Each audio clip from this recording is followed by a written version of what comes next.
Greetings to all. कल हमने amplifiers की क्लासिफिकेशन को डिस्कस किया था, किस तरीके से एम्पलीफायर्स जो हैं वो on the basis of their operation, ठीक है, उसके बाद on the basis of their use, then on the basis of frequency range and then according to interstage coupling. तो ये हमारी क्लासिफिकेशंस थी किसकी, एम्पलीफायर की, ठीक है, ट्रांजिस्टर एज एन एम्पलीफायर। आज हम थोड़ा सा एक इम्पोर्टेंट पार्ट डिस्कस करने वाले हैं उसका, और ये इम्पोर्टेंट पार्ट एग्ज़ाम में मोस्ट ऑफ द टाइम्स पूछा जाता है, ठीक है, most of the times in the sense कि ये बहुत बार आप लोगों को देखेंगे एग्ज़ाम के अंदर आया हुआ है, लेकिन जितना ये इम्पोर्टेंट है उतना ही ये थोड़ा सा टिपिकल भी है। तो पहले आज हम एक छोटा सा आइडिया लेते हैं सिंगल स्टेज के लिए, उसके बाद मेन पॉइंट को डिस्कस करेंगे। तो सिंगल स्टेज ट्रांजिस्टर एम्पलीफायर,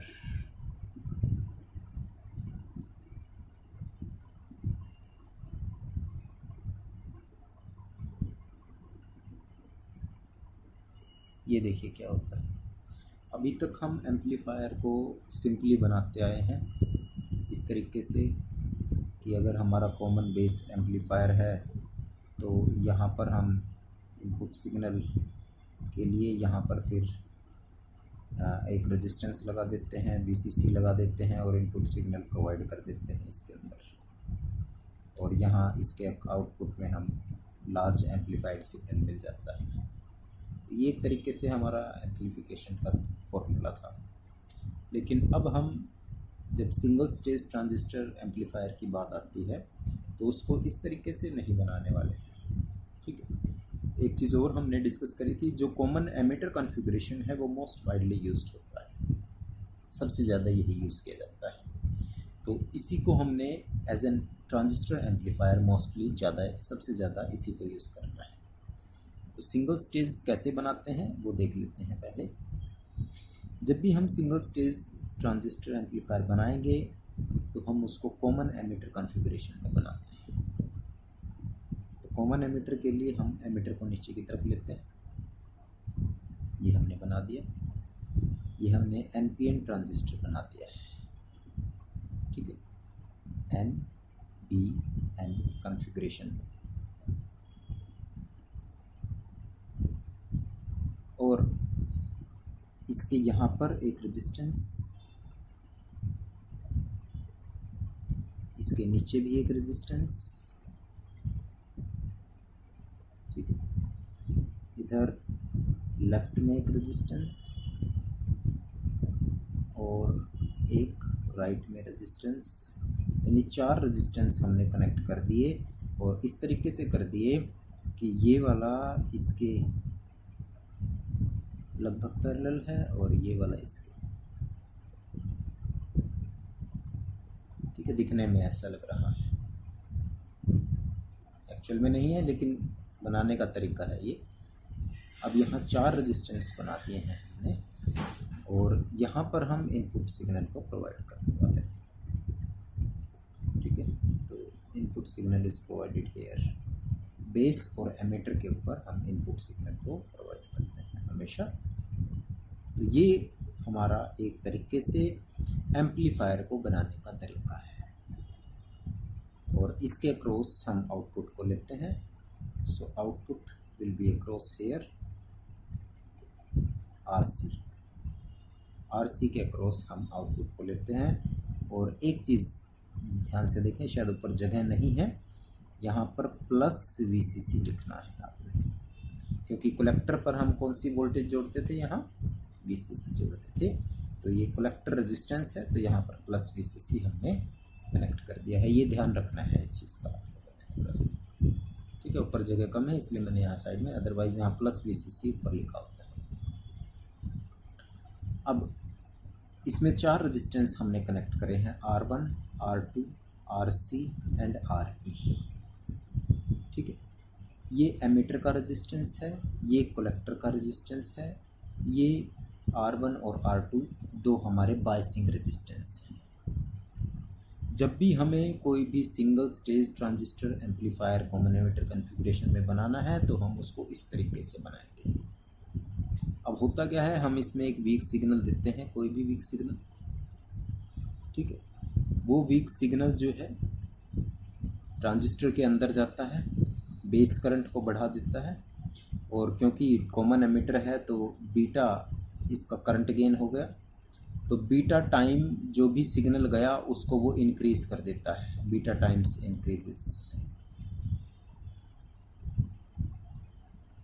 और जब ये बीटा टाइम इसको इंक्रीज कर देगा तो RC की वैल्यू हम बहुत ज़्यादा हाई रखते हैं, RC is quite high, approximate इसकी वैल्यू 5 to 1 किलो ओम हम रखते हैं। तो जो भी सिग्नल हमने दिया वो बीटा टाइम इंक्रीज हो जाएगा, क्योंकि करंट गेन कॉमन एमिटर के लिए बीटा होता है। तो बीटा टाइम जब इंक्रीज हो जाएगा तो लार्ज करंट इसमें फ़्लो करेगा, और जब लार्ज करंट फ्लो करेगा तो वो करंट आउटपुट में जाएगा, और जब वो आउटपुट में से जाएगा तो RC की वैल्यू बहुत ज़्यादा हाई है, तो इसके क्रॉस वोल्टेज ड्रॉप हो जाएगा और हमें आउटपुट सिग्नल में एम्पलीफाइड सिग्नल मिल जाएगा। ठीक है, ये एक छोटा सा आपको तरीका बताया है कि किस तरीके से ये काम करता है।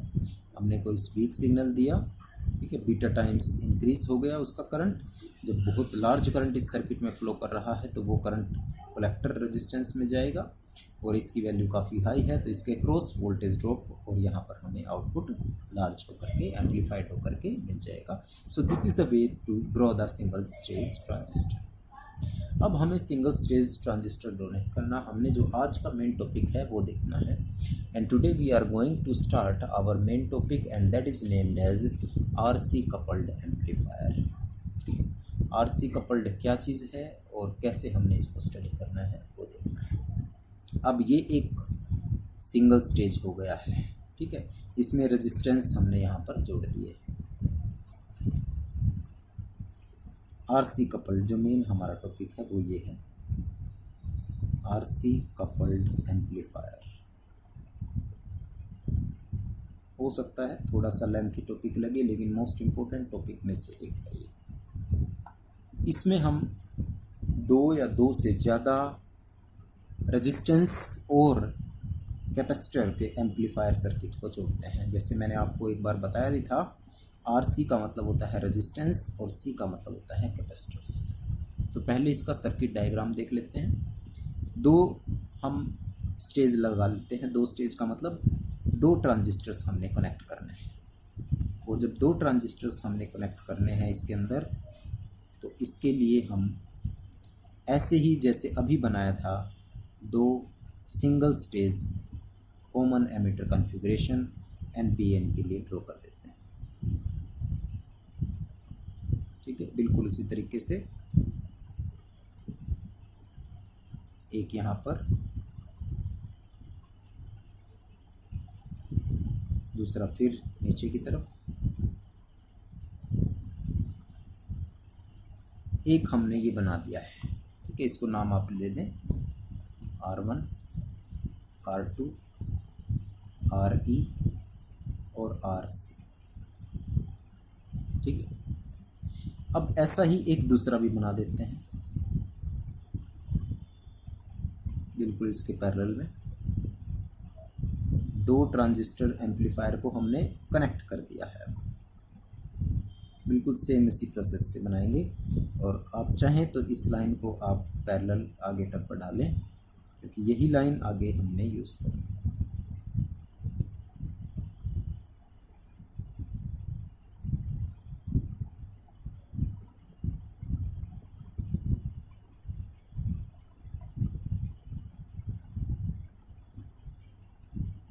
ये हमने दो सिंगल स्टेज बना लिए हैं, अब इनको आपस में कनेक्ट करना है। अब देखो यहाँ रेजिस्टेंस और कैपेसिटर्स होने चाहिए, लेकिन अभी मैंने सिर्फ रेजिस्टेंस को ही कनेक्ट किया है। इसके लिए भी ये R1, ये R2, ये RE और ये RC हो गए। ठीक है, कैपेसिटर्स भी जोड़ने हैं हमने, और कैपेसिटर्स हमेशा बेस के साथ कनेक्ट करने हैं। कैसे कनेक्ट करने हैं वो देख लेते हैं।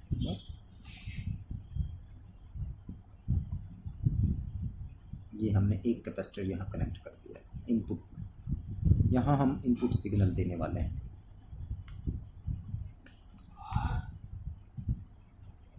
इन सब का ऊपर से और नीचे से बेस सेम होना चाहिए। सभी का ऊपर से भी मिलाना है, नीचे से भी कनेक्ट कर देना है। इसके इनपुट में हमने एक कैपेसिटर लगा दिया, इसको नाम दे दिया C1। ठीक है, ऐसे ही इसके इनपुट में भी हमने लगाना है। और इनपुट, इसकी इनपुट क्या होगी, जो यहाँ से आउटपुट होगी, और इसकी आउटपुट क्या है, सॉरी,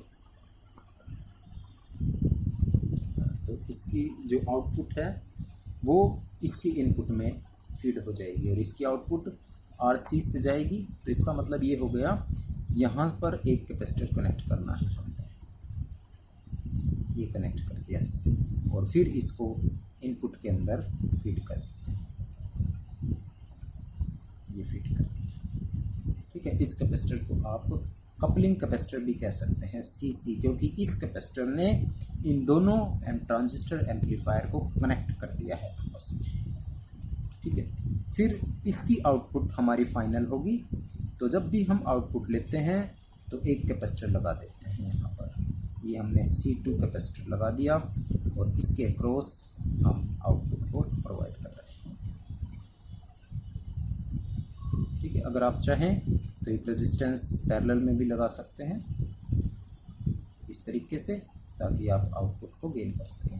R रेजिस्टेंस का नाम दे दिया और दिस इज योर आउटपुट।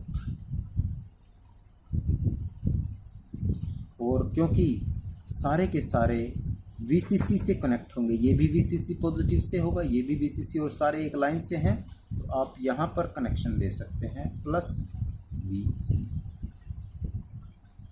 ठीक हो गया। तो यहाँ से लेकर यहाँ तक ध्यान से देखिएगा एक बार।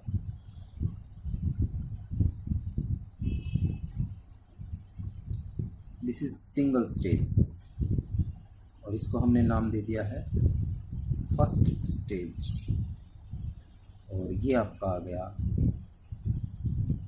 Second stage. ठीक है,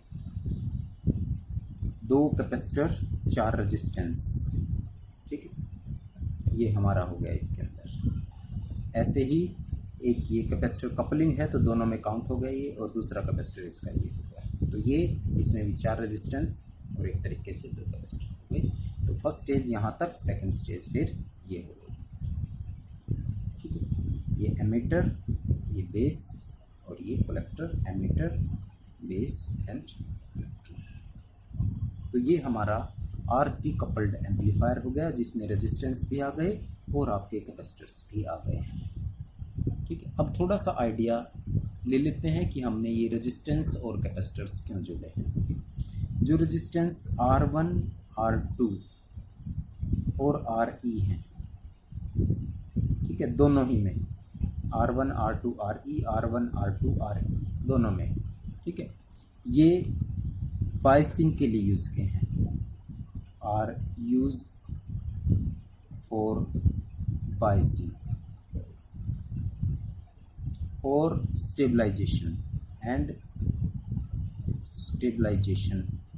ऑफ नेटवर्क। ठीक है, और अगर ऐसा होगा तभी हम एक प्रॉपर ऑपरेटिंग पॉइंट ऑब्टेन कर सकेंगे, which establish a proper operating point.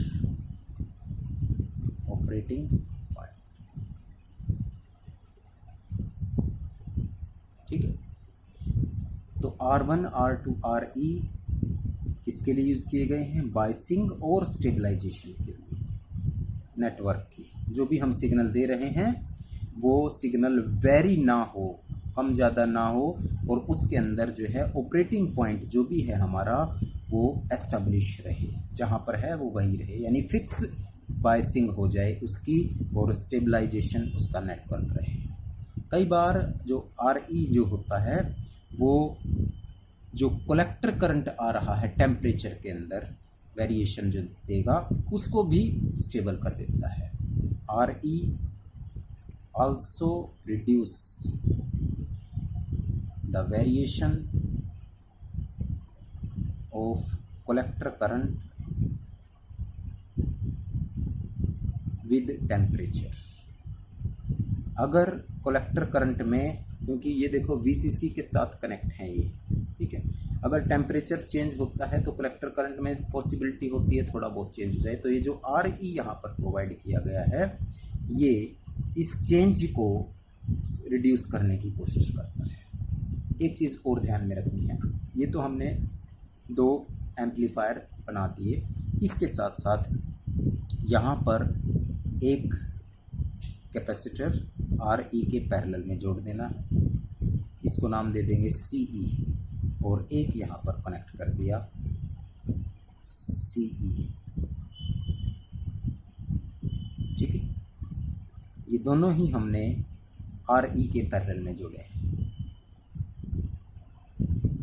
ई छोटा है सी बड़ा है, ठीक है। ये क्या काम करेंगे अब, ये जो सी ई है, ठीक है, ये बाईपास का काम कर रहे हैं, ठीक है।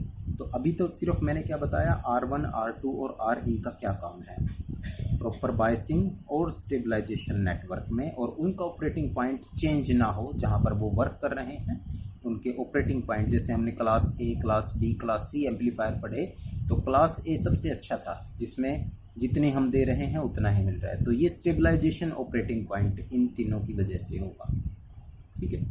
अब बात करते हैं इस सीसी की। ये जो सीसी है कैपेसिटर, कपलिंग कैपेसिटर क्या काम करता है, X C is equal to 1/ωc होता है हमारा।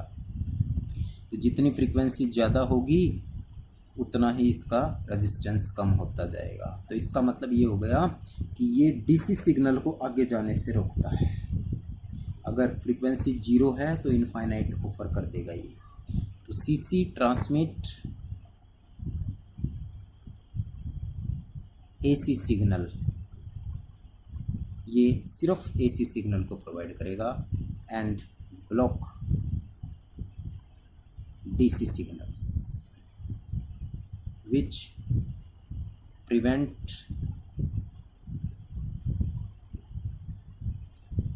DC interference between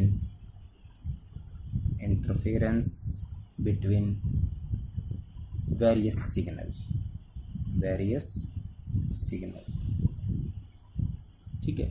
और सीसी ने सिर्फ एसी सिग्नल को पास होने दिया, डीसी को ब्लॉक कर दिया, जिसकी वजह से सिग्नल के अंदर वेरिएशन नहीं आएगा। और अगर वेरिएशन नहीं आएगा and shifting of operating point is not take place, तो ऑपरेटिंग पॉइंट जो है वो शिफ्ट नहीं होगा।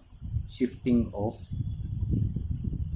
ऑपरेटिंग पॉइंट, ये दोनों काम करता है, ठीक है।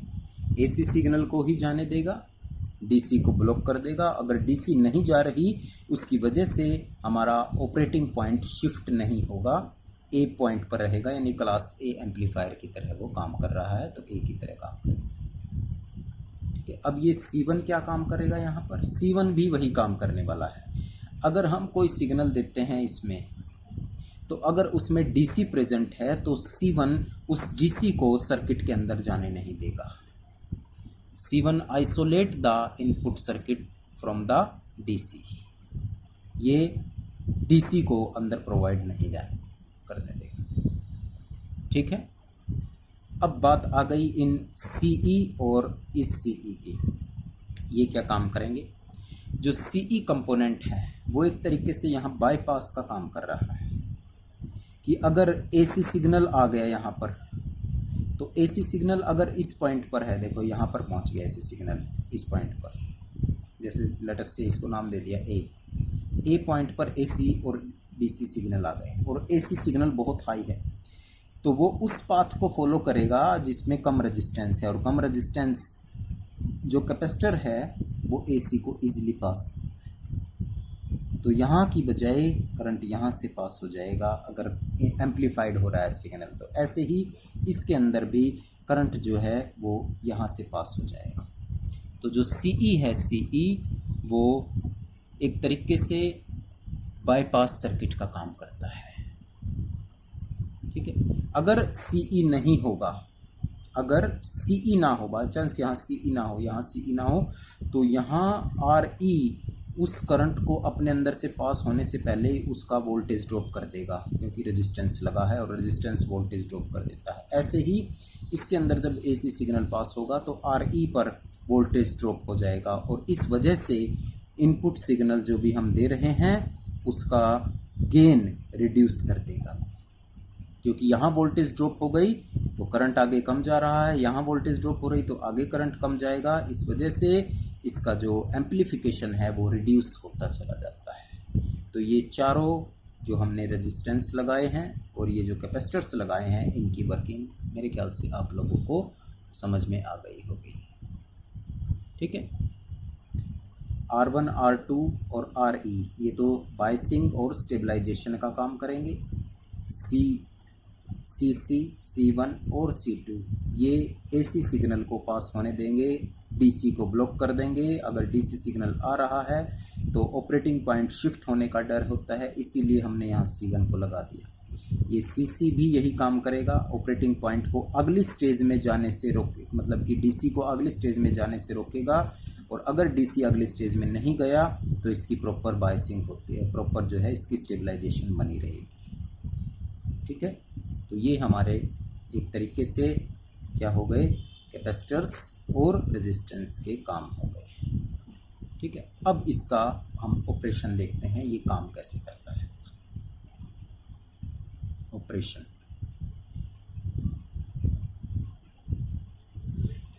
को मैं सिर्फ आपको थ्योरी के थ्रू बता रहा हूँ, कैसे लिखवा नहीं रहे अभी कोई पॉइंट इसमें।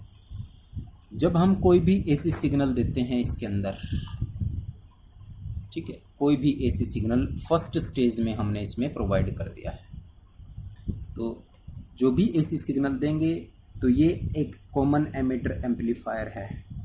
ये कॉमन एमिटर एम्पलीफायर उस सिग्नल को जो है एम्पलीफाई कर देगा। कोई भी वीक सिग्नल दिया हमने और ये first stage single stage amplifier common emitter उसको एम्पलीफाई करके आगे भेज देगा, और वही सिग्नल एम्पलीफाइड हो करके जब इस कैपेसिटर में से पास होगा तो वो दोबारा से फिर से एम्पलीफाई हो जाएगा और आउटपुट में हमें लार्ज आउटपुट वोल्टेज या करंट जो है वो मिल जाएगा। ठीक है, मेन इसका काम यही है, लेकिन एक्चुअल में क्या होता है वो देखते हैं। हमने यहाँ कोई सिग्नल दिया, वीक सिग्नल, ठीक है, इसमें DC पास नहीं हुई, AC सिग्नल गया और इस वजह से इसने इसको एम्पलीफाई कर दिया। अब जब यहाँ पर एम्पलीफाइड सिग्नल हमें मिला है तो मान लेते हैं कि उसने इसको एनलार्ज कर दिया है, और क्योंकि कॉमन एमिटर है तो कॉमन एमिटर इसको जब भी एनलार्ज करेगा, अगर ये इस तरीके का सिग्नल है तो वो 180 फेज शिफ्ट कर देता है, 180 फेज शिफ्ट कर दिया उसने। फिर ये सिग्नल एम्पलीफाइड होने के लिए दूसरे ट्रांजिस्टर के अंदर, एम्पलीफायर के अंदर चला गया। जब ये सिग्नल एम्पलीफाइड होने के लिए दूसरे ट्रांजिस्टर के अंदर चला गया तो इस सर्किट के अंदर करंट बहुत ज़्यादा बढ़ जाता है, और जब इसका करंट बहुत ज़्यादा बढ़ जाता है तो ये उसको जो है शंटिंग इफ़ेक्ट की वजह से मल्टीप्लाइड गेन में नहीं देता। मल्टीप्लाइड गेन का मतलब जैसे हमने लिखा था कि टोटल गेन क्या होता है, A1 और A2 की मल्टीप्लिकेशन होना चाहिए, लेकिन ये हमें मल्टीप्लाइड गेन नहीं देता, ये हमें कांस्टेंट वैल्यू दे देता है। ठीक है, इसको हम अभी डिटेल में पढ़ेंगे क्या चीज़ है। तो अभी आपके लिए सिर्फ इतना ही, ये सोचो क्या है। इनपुट सिग्नल दिया हमने, यहाँ पर उसने इसको एम्पलीफाई कर दिया 180 फेज शिफ्ट के साथ। जब अगले सिग्नल पर जाएगा तो ये 180 डिग्री और फेज शिफ्ट हो जाएगा और दोबारा से हमें ये सिग्नल मिल जाएगा, लेकिन ये सिग्नल मल्टीप्लाइड नहीं होता हमारा। ठीक है, मल्टीप्लाइड क्यों नहीं होता?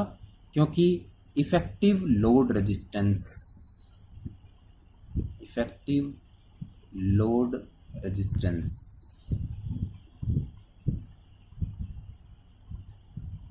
ठीक है, due to effective load resistance of the first stage is reduced due to shunting, shunting effect of input resistance of second stage,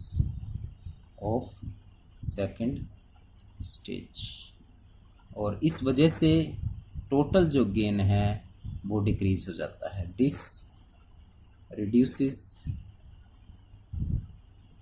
the gain of amplifier in next stage, अगली स्टेज के अंदर उसका जो गेन है वो reduce हो जाता है, मल्टीप्लाइड नहीं हो रहा है, ठीक है। तो अभी हम इसको, ये तो मैंने सिर्फ एक ब्रीफ आइडिया दिया है कैसे काम कर रहा है, तो अभी डिटेल में इसको स्टडी करेंगे 3 अलग अलग पॉइंट्स के अंदर नेक्स्ट वीडियो के।